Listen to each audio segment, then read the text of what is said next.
Sosok Ki Ageng Tarup atau Joko Tarup itu ditarik ke atas adalah putra Maulana Maghribi.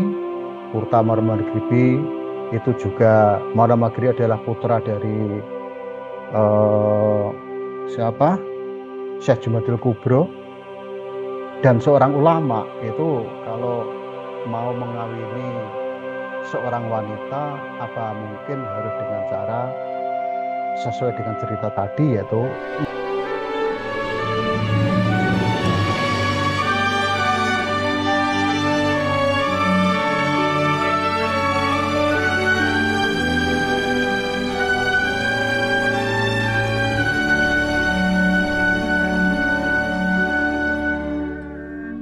prosesnya sampai bisa menjadi suami istri dengan Nawang Wulan, seperti dikatakan oleh panjenengan tadi bahwa Nawang Wulan itu adalah seorang bidadari, cerita raya semacam itu. Di antara 6 bidadari yang lain, yang katanya ada 7 bidadari, yang dalam cerita itu prosesnya ya semacam itulah. Orang-orang percaya bidadari jelas cantik, kemudian Ki Ageng Tarup berusaha untuk mempersunting salah satu di antaranya dengan cara semacam itu, yaitu membidik dulu, mengintip dulu bidadari yang sedang mandi di sendang. Setelah itu diambil salah satu selendang di antara bidadari itu, dan selendang itu adalah miliknya Nawang Wulan, yang kemudian dari cara inilah terjadi proses perkawinan antara Ki Ageng Tarup dengan Nawang Wulan sebagai bidadari. Nah, tentunya keturunannya yang namanya Nawangsih itu juga keturunan bidadari. Terlepas dari itu semuanya, ini cerita yang berkembang di masyarakat. Dari versi ini, maaf, dari Dr. Iqbal, ini saya mengambil versi sejarah. Orang mulai mempertanyakan, masa ada manusia kawin dengan bidadari, karena bidadari adalah sejenis makhluk yang tidak manusia begitu. Nah, perkawinan ini apakah benar? Benar adanya, cuma ketokohan Nawang Wulan sebagai bidadari ini yang nantinya ada yang melogikakan bahwa itu bukanlah bidadari seperti apa yang ditafsirkan oleh masyarakat selama ini, yang punya tempat namanya kayangan, tetapi merupakan bagaimana masyarakat menyebut seorang wanita yang cantik kemudian diibaratkan jadi seperti bidadari. Kalau kita lihat sosok Ki Ageng Tarup atau Joko Tarup itu ditarik ke atas adalah putra Maulana Maghribi. Putra Maulana Maghribi itu juga, Maulana Maghribi adalah putra dari siapa? Syekh Jumadil Kubro. Dan seorang ulama itu kalau mau mengawini seorang wanita, apa mungkin harus dengan cara sesuai dengan cerita tadi, yaitu ngintip, kemudian mencuri selendang.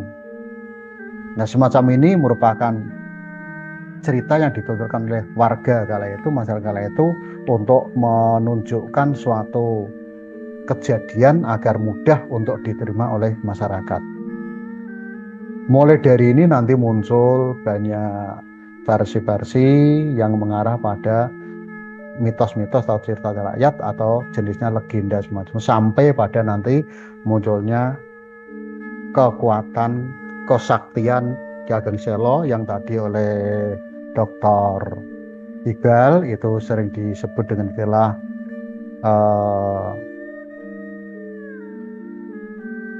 spiritualis sosialistis tadi. Ini. Baik, kalau kita bicara tentang Ki Ageng Selo, tadi Profesor Iqbal, Dr. Iqbal tadi sudah sangat lihai menuturkan tentang keluarga Gageng Selo. Tolong Pak Yoyo masih yang B dulu. Gitu. Nah, ini kalau kita melihat silsilah Gageng Selo itu sepertinya apa yang dikatakan Dr. Iqbal benar, bahwa kala itu proses perkawinan leluhur-leluhur kita itu tidak keluar dari lingkup keluarga sebelumnya. Nah, ini mungkin membawa misi agar mereka tidak terlalu jauh dengan keluarga-keluarga itu, sehingga kekerabatannya diikat dalam suatu tali perkawinan. Sebagai contoh itu tadi yang ada di sana. Di sana ada tadi Gageng Tarup melahirkan Nawangsih, kemudian Nawangsih kawin dengan Bondan Kejawen atau Lembu Peteng. Bondan Kejawen kemudian melahirkan Raden Dukuh atau Ki Ageng Wonosobo. Kemudian melahirkan Ki Ageng Tagudawa dan juga melahirkan Roro Kasihan tadi. Alhamdulillah saya sudah juga pernah datang ke makamnya Ki Ageng Wonosobo. Kalau Ki Ageng Tagudawa kan dekat, sehingga hampir setiap bulan harus ke sana dengan Ki Ageng Selo, Ki Ageng Tarup, juga Ki Ageng Lembu Peteng tadi. Kemudian dari sana Ki Ageng Getas Pendowo punya 11 putra. Salah satu diantaranya itu adalah Bagus Songgom. Bagus Songgom yang kemudian oleh Sunan Kalijogo diberi nama dengan Abdurrahman. Karena beliau ada di wilayah Selo, maka dikenal pula dengan Ki Ageng Selo.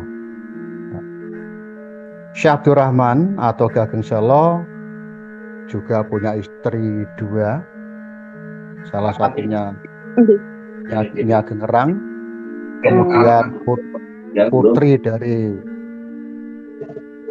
putra Ki Ageng Wonosobo tadi memiliki 5 putra atau 5 anak. Nah, kemudian dari situ, dari istri